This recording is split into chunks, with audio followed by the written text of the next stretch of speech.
Yogesh train की general bogie में birth seat पर सोया हुआ था। गाड़ी रुककर वापस चली तो अचानक उसकी नजर अपनी तलाकशुदा पत्नी रागिनी पर पड़ी। पता नहीं कब वह उसके सामने वाली सीट पर आकर बैठ गई थी। 6 साल बाद वह उसे देख रहा था। वह बहुत कमजोर हो गई थी। उसने पुरानी सस्ती सी साड़ी पहन रखी थी। ना माथे पर बिंदी और ना गले में मंगलसूत्र था। तो क्या उसने अभी तक दूसरा विवाह नहीं किया? क्या अभी तक वह मेरी तरह अकेली ही है? योगेश ऐसा सोच ही रहा था कि तभी रागिनी की नजर उस पर पड़ी। नजरें मिली तो योगेश दूसरी तरफ देखने लगा। फिर पता नहीं योगेश के दिमाग में क्या आया कि वह सीट से नीचे उतर आया और रागिनी के पास बैठे लड़के से कहा कि वह ऊपर वाली सीट पर चला जाए। लड़का मान गया। तब योगेश रागिनी के पास बैठ गया। बैठते ही योगेश बोला, रागिनी कैसी हो? रागिनी ने नजर न मिलाते हुए खिड़की की तरफ देखते हुए बोला कि मैं ठीक हूँ। और आप? योगेश बोला, मैं भी ठीक हूँ और कानपुर जा रहा हूँ। त्योहार होने के कारण रिजर्वेशन सीट नहीं मिली, इस कारण जनरल बोगी में आना पड़ा। तुम कहाँ जा रही हो? वह बोली, मैं भी कानपुर ही जा रही हूँ। आजकल माँ वही बड़े भैया के पास ही है, बीमार है इसलिए मिलने जा रही हूँ। काफी देर दोनों चुप रहे। फिर योगेश बोला, एक बात पूछूं? रागिनी ने आंखों से ही पूछा, क्या? योगेश संकोच करते हुए पूछा, अभी तक शादी क्यों नहीं की? वह कुछ नहीं बोली। मगर जब योगेश ने दोबारा नहीं पूछा तो रागिनी ने पूछा, आपने की है शादी? योगेश ने भी बिना बोले ना में गर्दन हिला दी। फिर काफी देर तक दोनों चुप रहे, मानो एक दूसरे को परख रहे थे। डिब्बे में कुल्फी बेचने वाला आ गया था। योगेश बोला, खाओगी? रागिनी ने ना में सिर हिला दिया। योगेश ने रिक्वेस्ट करते हुए फिर पूछा, खा लो यार, तुम्हारे साथ मैं भी खा लूंगा।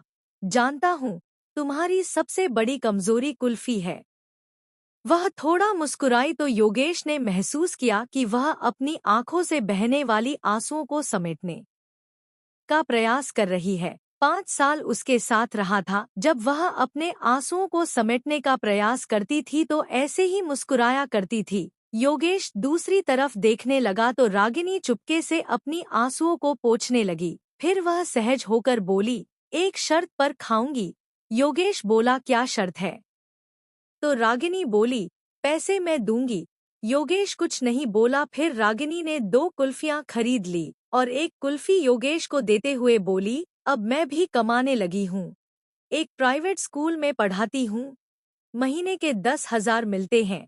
कुल्फी खाते हुए योगेश बोला, तलाक के समय कोर्ट के आदेश पर मैं तुम्हें 30 लाख रुपए दे तो रहा था। अगर ले लेती तो अपना स्कूल खोल लेती। जबकि तुम बहुत स्वाभिमानी हो।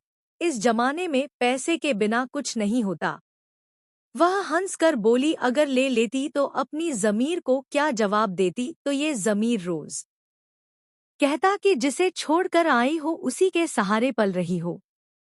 योगेश बोला, तुम बहुत अच्छी हो, मासूम हो। ये एहसास तुमसे तलाक लेने के बाद मुझे हुआ। तुम यकीन नहीं करोगी, मैं बहुत बदल गया हूँ। पीना बिल्कुल छोड़ दिया है। गुस्सा बिल्कुल नहीं करता। अब मैं किसी को नीचा दिखाने की कोशिश भी नहीं करता। जो तुम्हें बहुत बुरा लगता था वो सब बुरी आदतें मैंने छोड़ दी है। वह उदास होकर बोली, अब क्या फायदा? जब मैं मना किया करती थी तब आप मेरी एक भी बात नहीं सुनते थे। आपके कारण मैं हमेशा टेंशन में रहती थी। इसी कारण मुझे 2 बार गर्भपात भी हुआ, वरना आज मेरे भी 2 बच्चे होते। एक 8 साल का हो गया होता और दूसरा 6 साल का होता। कहकर वो रो पड़ी। बच्चों की बात पता चली तो योगेश के भी आंखों में आंसू आ गए, लेकिन वह पुरुष था तो आंसुओं को पलकों तक पहुंचने से पहले ही पी गया और बोला, कभी कभी लगता है मैं बहुत बुरा आदमी हूँ।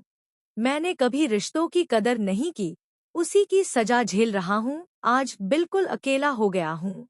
अब माँ भी नहीं रही।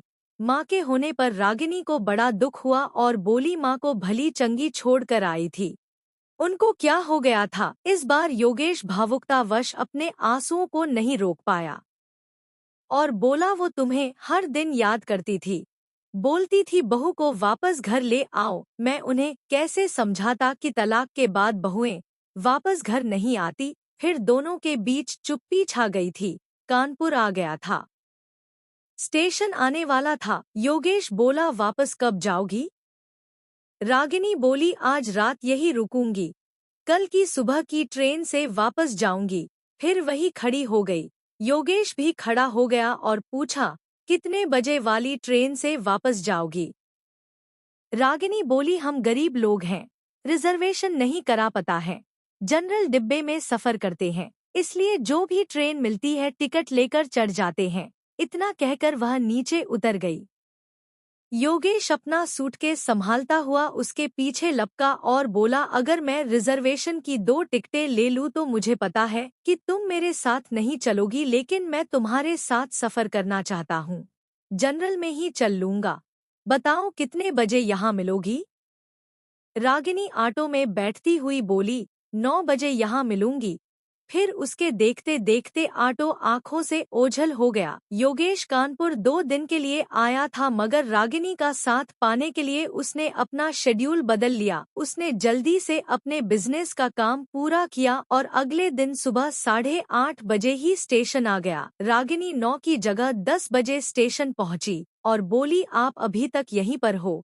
मैं सोच रही थी कि आप चले गए होंगे। रागिनी बहुत खुश थी, बोली, माँ अब बिल्कुल ठीक है। योगेश बोला, मैं तुम्हारा भी टिकट ले आया हूँ, अब 30 रुपए के। टिकट के लिए कुछ कहना मत। रागिनी हंसते हुए बोली, अभी ट्रेन आने में आधा घंटा है, चलो तब तक कुल्फी खाते हैं, पैसे मैं दे दूंगी, हिसाब बराबर हो जाएगा। इतना कहकर वह फिर मुस्कुरा दी। हिसाब बराबर हो जाएगा, इतना कहकर वह फिर मुस्कुरा दी। वह जब भी मुस्कुराती थी योगेश की नज़र उसके चेहरे पर ठहर जाती थी। फिर दोनों ने कुल्फी खाई और तब तक ट्रेन आ गई और फिर से एक नया सफर शुरू हो गया। मगर इस सफर में कुछ खास था। योगेश कुछ कहने के लिए तिलमिला रहा था, मगर डर भी रहा था कि वह मना करा देगी तो। योगेश नोटिस कर रहा था कि रागिनी बड़े भाई के घर से नई साड़ी पहनकर आई थी। वह बहुत सुंदर लग रही थी। खिड़की से आ रही ठंडी हवा के झोंके से रागिनी के ललाट पर लटकी बालों की एक लड़ी झूम उठती है। उसे ऐसे देखकर योगेश के दिल में एहसास सा उठता है कि ये औरत कभी उसकी जिंदगी थी, मगर मैं इसे संभाल कर नहीं रख पाया। योगेश की मन स्थिति से अनजान रागिनी बोली, क्या हुआ, आप गुमसुम से क्यों हो?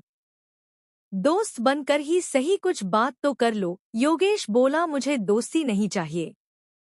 रागिनी को झटका सा लगा, बोली, फिर क्यों मेरे साथ सफर करने के लिए उतावले थे आप? योगेश बोला, मुझे तू चाहिए, हमेशा के लिए, जन्मों जन्मों के लिए, मेरे साथ हंसने के लिए, मेरे साथ रोने के लिए। वह इतनी जल्दी में ये सारी बातें बोला कि रागिनी बस उसके मुंह की ओर देखती रह गई। वह आगे बोला, मैं गलत था, तुम्हारी कदर नहीं कर पाया, मगर तुम्हारे जाने के बाद मुझे मेरे गलतियों का एहसास हो गया है, मुझे माफ कर दो।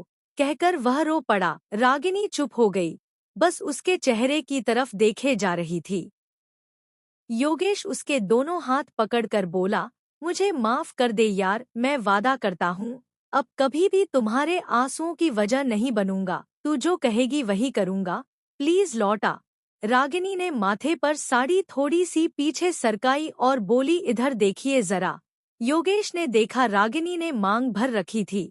वह बोली, मैं जानती थी आप यही सब करोगे, मैंने कल ही सोच लिया था कि अब अकेले चलने के दिन खत्म हो गए हैं, मेरा हमसफर लौट आया है, अब आगे का सफर उसी के साथ तय करना है, थक गई हूँ मैं अकेले चलते चलते। कहते हुए वह अजीब सी मुद्रा में मुस्कुराने लगी। योगेश बोला, मैं जानता हूँ, जब तेरा दिल रोने को होता है तब तू ऐसे ही मुस्कुराती है, मत रोक इन आंसुओं को, इन्हें बह जाने दो, दिल हल्का हो जाएगा। इतना सुनते ही रागिनी का संयम जवाब दे गया। वह जोर जोर से रोने लगी।